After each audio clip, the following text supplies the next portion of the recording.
नमस्कार, आप देख रहे हैं जनभावना टाइम्स। मैं हूं संगीता झा। सुप्रीम कोर्ट ने अडानी हिंडनबर्ग मामले में बुधवार यानी 3 जनवरी को फैसला सुना दिया है। बता दें कि सेबी की जांच रिपोर्ट में दखल देने से कोर्ट ने मना कर दिया। सुप्रीम कोर्ट के इस फैसले पर अरबपति गौतम अडानी ने प्रतिक्रिया देते हुए कहा कि आखिरकार सच्चाई की जीत हुई है। अडानी ने आगे कहा कि उनका समूह भारत के विकास में योगदान देना जारी रखेगा। वहीं कोर्ट ने इस मामले में एसआईटी या सीबीआई को ट्रांसफर करने की मांग को भी खारिज कर दिया है। बता दें कि सुप्रीम कोर्ट ने सेबी को इस मामले की जांच के लिए 3 महीने का और वक्त दिया है। 24 मामलों में से 22 में जांच पूरी हो गई है और इन बचे हुए 2 मामलों के लिए उच्चतम न्यायालय ने सेबी को फिलहाल 3 महीने का समय दिया और कोर्ट ने कहा कि सेबी की अब तक की जांच में कोई खामी नहीं पाई गई है, यानी प्रशांत भूषण सहित अन्य याचिकाकर्ताओं की दलील को खारिज कर दिया है। चीफ जस्टिस डीवाई चंद्रचूड़ की अगुवाई वाली बेंच ने मार्केट रेगुलेटर सेबी को अडानी ग्रुप पर लगे 2 मामलों की जांच 3 महीने के भीतर पूरा करने का आदेश दिया। कोर्ट का फैसला रिपोर्ट्स की सत्यता के आंकलन और सेबी के न्याय क्षेत्र पर आधारित है। बेंच ने जॉर्ज सोरोस से जुड़ी संस्था ओसीसीआरपी और हिंडनबर्ग की रिपोर्ट की विश्वसनीयता पर संदेह जताते हुए कहा कि स्वतंत्र रूप से आरोपों की पुष्टि नहीं हो सकती है और इन्हें सही जानकारी नहीं माना जाना चाहिए। ओसीसीआरपी और हिंडनबर्ग रिसर्च की रिपोर्ट्स में अडानी ग्रुप पर शेयरों की कीमत के साथ छेड़छाड़ करने का आरोप लगाया गया था। राहुल गांधी को ज्यादातर रैली में अडानी शब्द बोलते हुए सुना गया है। जब से अमेरिकी शॉर्ट सेलिंग फर्म हिंडनबर्ग की रिपोर्ट सामने आई और अडानी पर खातों में हेरफेर, मनी लॉन्ड्रिंग और शेयर हेरफेर का आरोप लगाया गया, तब से कांग्रेस के शीर्ष नेता अडानी के खिलाफ अधिक सक्रिय हो गए। राहुल गांधी ने कर्नाटक चुनाव के प्रचार के दौरान कई बार इस मुद्दे को जनता के बीच उठाया और मोदी सरकार पर अडानी ग्रुप को गलत तरीके से फायदा पहुंचाने का आरोप लगाया। आपको बता दें कि अडानी के नाम पर कांग्रेस कई बार संसद में हंगामा भी कर चुकी है। कांग्रेस लगातार अडानी का नाम लेकर बीजेपी को और पीएम को घेरती रही है। कांग्रेस लगातार आरोप लगाती रही है कि सरकार को चुने हुए उद्योगपतियों के लिए काम कर रही है, लेकिन जब आप अडानी के कारोबार के आंकड़े जानेंगे तो तस्वीर कुछ और ही है।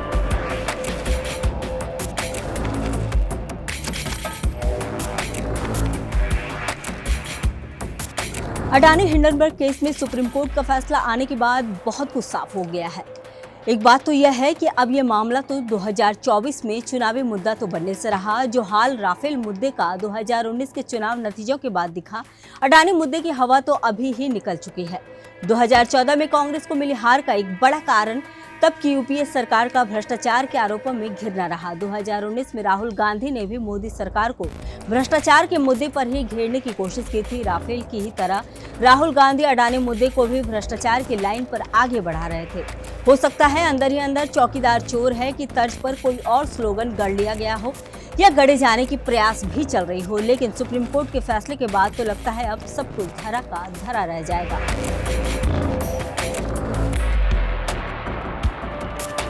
जिस तरह से पूरा विपक्ष और कांग्रेस नेता राहुल गांधी अडानी को आगे कर बीजेपी को हमेशा ही घेरते आए हैं, उससे सवाल उठता है कि क्या अडानी को सिर्फ बीजेपी शासित राज्यों में ही काम मिला है और क्या अडानी का गैर बीजेपी राज्यों में निवेश नहीं है।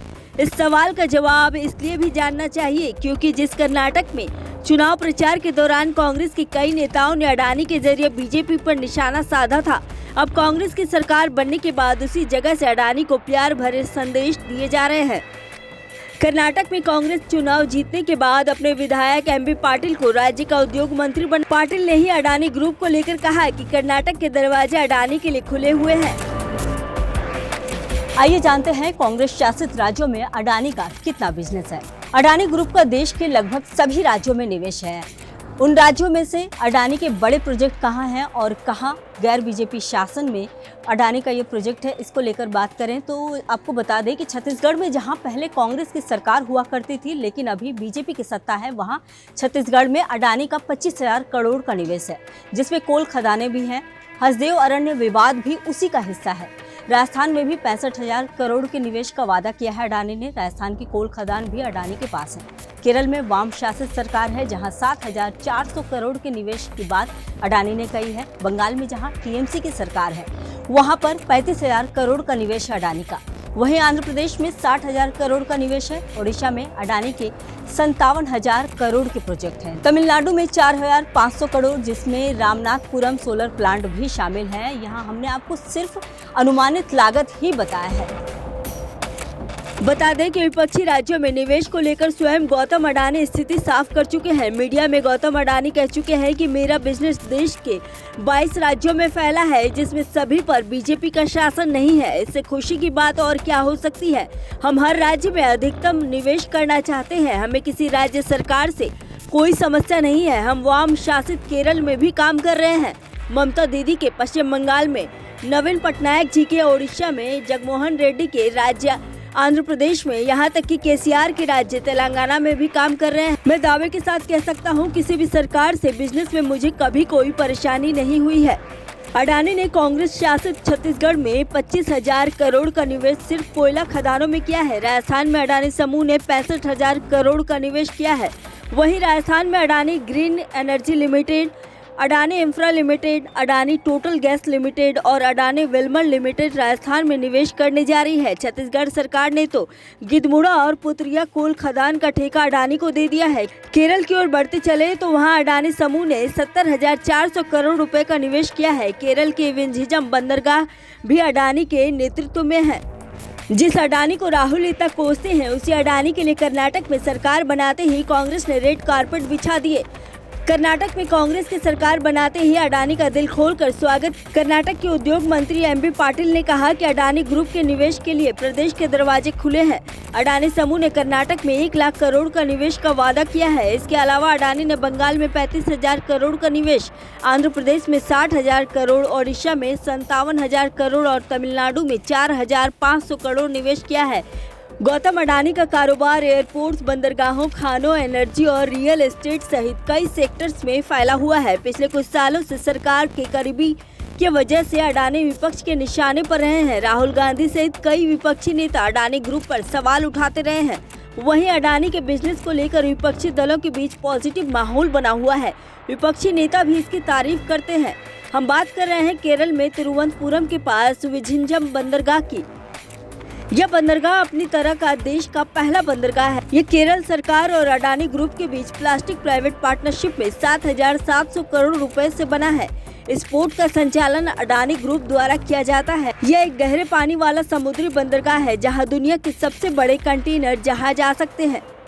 बता दें कि विंझिजम बंदरगाह पर दुनिया के सबसे बड़े जहाजों में से एक हेवी कार्गो कैरियर जेनहुआ 15 पहुंचा। यह जहाज पूर्वी चीन सागर से यहां पहुंचा। यह विंझिजम पोर्ट पर पहुंचने वाला पहला कार्गो कैरियर है। जेनहुआ 15 के विंझिजम पोर्ट पर आने पर आतिशबाजी, गुब्बारों और जयकारों से जमकर स्वागत किया गया था। वहीं अडानी ग्रुप की विपक्षी दलों से आलोचना भी होती रही। बंदरगाह का श्रेय लेने के लिए सीपीएम के नेतृत्व वाले वाम मोर्चा और कांग्रेस के नेतृत्व वाले विपक्षी यूडीए दोनों श्रेय लेने के लिए जुबानी जंग शुरू कर दिए। लेकिन कांग्रेस नेता वीडी सतीशन ने स्वर्गीय पूर्व सीएम ओमन चांडी को परियोजना को संभव बनाने के लिए श्रेय दिया।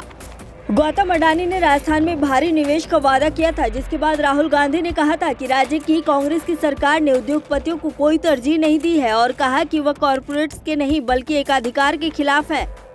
राहुल गांधी अक्सर आरोप लगाते हैं कि प्रधानमंत्री मोदी केवल बड़े व्यापारियों की मदद करते हैं। कांग्रेस नेता और सांसद राहुल गांधी द्वारा संसद में दावा किया गया कि केंद्र में नरेंद्र मोदी के नेतृत्व वाली भाजपा सरकार के आगमन के साथ ही अडानी एंटरप्राइज की संपत्ति में वृद्धि हुई है, जो कि जमीनी हकीकत से मैच नहीं करता।